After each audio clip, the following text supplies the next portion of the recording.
मजाक उड़ाने से सरकार नहीं चलेगी मैम। साहब मैं आपको लेबर के ही आंकड़े बता रही हूँ, मैं मजाक नहीं उड़ा। बताइए मैम कौन सी प्रेस रिलीज है मिनिस्ट्री ऑफ लेबर की जिसमें 2 करोड़ रोजगार मिले? मैं आपको अभी प्रेस रिलीज दे दूं? दिखाइए मैम।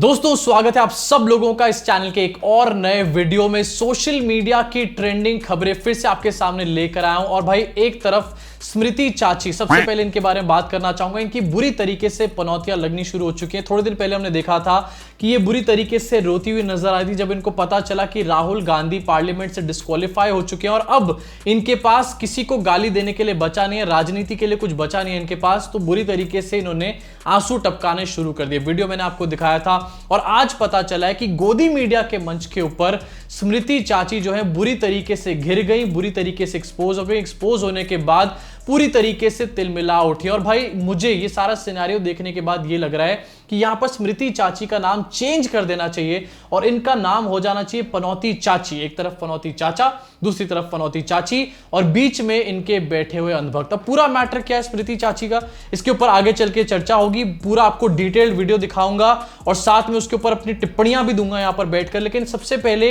इन बीच वाले अंधभक्तों के बारे में बात कर लेते हैं और इनके गोबर ज्ञान के बारे में जरा चर्चा कर लेते हैं। तो भाई तिहाड़ रिटर्न पत्रकार यानी कि सुधीर चौधरी, जिसको न्यू इंडिया में काफी सारे लोग एक ऑथेंटिक, एक सच्चा, एक अच्छा, एक देशभक्त पत्रकार मानते हैं, वो एक नए गोबर ज्ञान के साथ सामने आया और अब ये कह रहा है, पहले ही कहा जा रहा था कि लव जिहाद फैलाया जा रहा है, वो फेल हो गया। उसके बाद लैंड जिहाद, वो फेल हो गया। अब नया निकल कर आया है कि मजार जिहाद फैलाया जा रहा है। जी हां, नए नए नाम निकल करके लेकर के आता है ये सुधीर चौधरी और उसके साथ में जिहाद का नाम जोड़ देता है। आने वाले टाइम में कोई बड़ी बात नहीं है कि अगर यही आदमी तिहाड़ जिहाद तक भी एक दिन पहुंच जाए और टीआरपीज बटोरने की पूरी काम में यहां पर जुट जाए। क्या है ये मजार जिहाद, इसको समझने के लिए थोड़ा सा जरा पहले इस छोटे से इसके ब्लैक एंड व्हाइट के काले दिल वाले वीडियो को देखिए, उसके बाद इसके बारे में चर्चा करेंगे।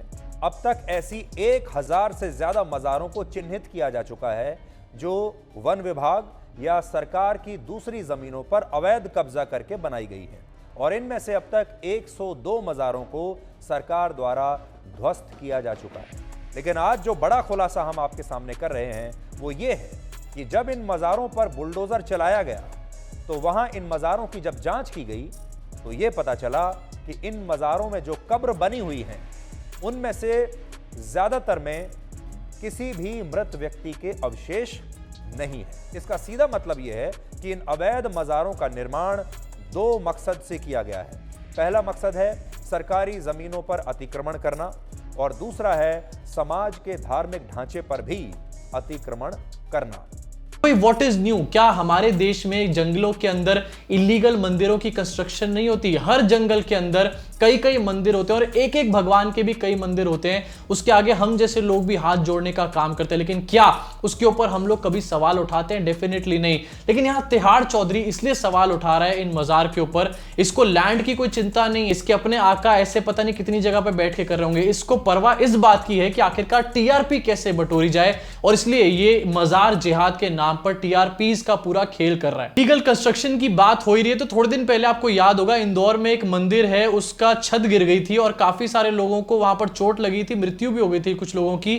वो भी एक इलीगल कंस्ट्रक्शन वहां पर करी गई थी एक मंदिर के अंदर। उसके बाद खुद शिवराज सिंह चौहान की सरकार ने उसको भी डिमोलिश करने का काम किया था। तो भाई जहां पर एक तरफ इलीगल मजारें बन रही है तो इलीगल मंदिर भी तो बन रहे हैं ना, उसके बारे में भी तो बक दे कम से कम। और अगर तुझे इलीगल मंदिरों के बारे में नहीं भी बकना है तो कम से कम ऐसी खबरों के बारे में तो बक दे जो कि अब मैं आपकी स्क्रीन पर दिखाना चाहता हूं। Hindu Mahasabha members killed cows to cause riots during Ramnavami, Agra की। ये आगरा की एक खबर निकल कर आई है। गौवंश की हत्या करके और उसको ट्रक में लादने का काम किया और उसको यूज करके दंगा भड़काने की काफी सारी यहां पर कोशिशें करी जा रही थी। और ये मैं या फिर कोई और लिबरल बंदा नहीं बोल रहा है, ये यहां पर आगरा की पुलिस खुद निकल कर बोल रही है। पहले तो आगरा की पुलिस ने उस बंदे को अरेस्ट कर लिया जो कि पूरी तरीके से निर्दोष था। उसके बाद आगरा की पुलिस ने ही इस पूरे मैटर के ऊपर खुलासा करने का काम किया और इसमें सामने आए हिंदू महासभा के 2 लोग। सोचिए जरा, मोनू मानेसर टाइप के जो लोग हैं, अलग अलग जगहों पर मुसलमानों को पकड़ते हैं, उनको मारने का काम करते हैं, उसकी बकायदा वीडियोस बनाते हैं और अपने आप को गौरक्षक बोलने का काम करते हैं। लेकिन मोनू मानेसर और उनके जैसे जो लोग हैं हिंदू महासभा के, उनकी सच्चाइयां क्या है? खुद गौवंश की हत्या कर रहे हैं लोग बैठ करके सिर्फ दंगे भड़काने के लिए। और यार रामनवमी के दिन पर जो हुआ उसकी पोल भी यहां पर कहीं ना कहीं खुल जाती है इस पूरे के पूरे आगरा के मैटर से, चाहे वो बंगाल हो, चाहे महाराष्ट्र हो, चाहे कर्नाटका हो, सब जगह पर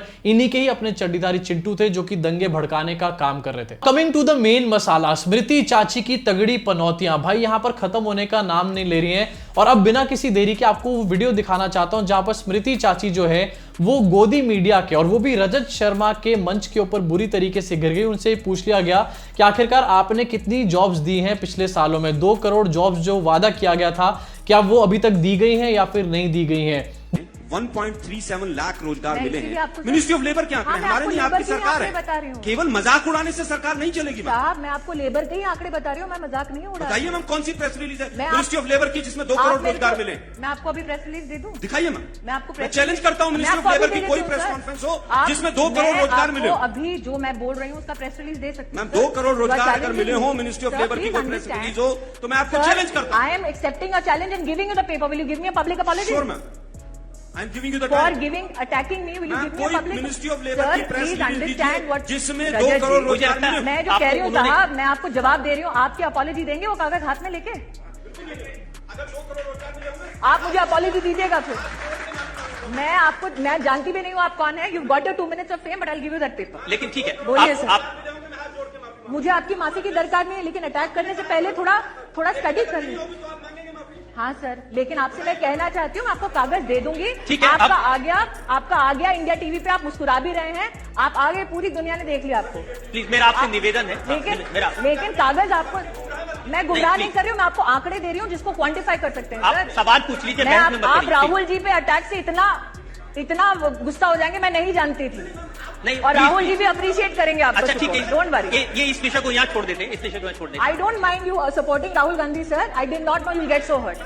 No problem. जॉब्स के क्वेश्चन पे स्मृति चाची का मुंह फूल के कद्दू जैसा हो गया। इनके पास जवाब देने के लिए नहीं था। इन्होंने कहा कि भाई एक प्रॉपर प्रेस रिलीज है जिसमें कहा गया कि 2 करोड़ जॉब्स हमने दी हैं, लेकिन ये प्रेस रिलीज स्मृति चाची ने दिखाने की बात करी, लेकिन कभी भी वो दिखा नहीं पाएंगे क्योंकि कभी ऐसा हुआ नहीं ना। अगर बाय चांस इन्होंने दिखा भी दी कोई ऐसी प्रेस रिलीज तो वो मात्र एक मैनिपुलेटेड प्रेस रिलीज होगी, उसके अलावा और कुछ नहीं। लेकिन देखा आपने आखिरकार किस तरीके से सवाल पूछे जाने पे स्मृति चाची जो है वापस सवाल पूछने लग गई कांग्रेस के स्पोक्स पर्सन से कि अगर मैंने दिखा दी तो क्या तुम माफी मांगोगे। कितनी स्मार्ट है यहां पर पनौती चाची, भाई क्लैपिंग हो जाए इनके लिए यहां पर। इसके बाद मैं डेफिनेटली ये बात भी बोल सकता हूं कि रजत शर्मा को डांट पड़ी होगी कि रजत शर्मा का ये कार्यक्रम था और वो इसको यहां पर ठीक से रेगुलेट नहीं कर पाए। लेकिन रजत शर्मा फिर भी अपनी हरकतों से बाज नहीं आए। इस तूतू मेमे के बीच में भी आलोक शर्मा से बाद में माइक छीन लिया गया और ये भी हमारे को फिर से याद दिलाता है कि भाई गोदी मीडिया हमेशा कदमों में गिरा रहेगा, कभी उससे ऊपर नहीं उठने वाला। आपका क्या रिएक्शन है इन सारी की सारी खबरों के ऊपर, ये मुझे कमेंट सेक्शन में कमेंट करके बताइए। साथ ही अगर ये वीडियो आपको पसंद आए तो लाइक का बटन दबा के, सब्सक्राइब का बटन दबा के बेल आइकन को जरूर दबाइए, जिससे कि अगली इसी तरीके की वीडियो आप तक पहुंच पाए बिना किसी देरी के। मुलाकात होगी आप सब लोगों से इस चैनल के अगले वीडियो में।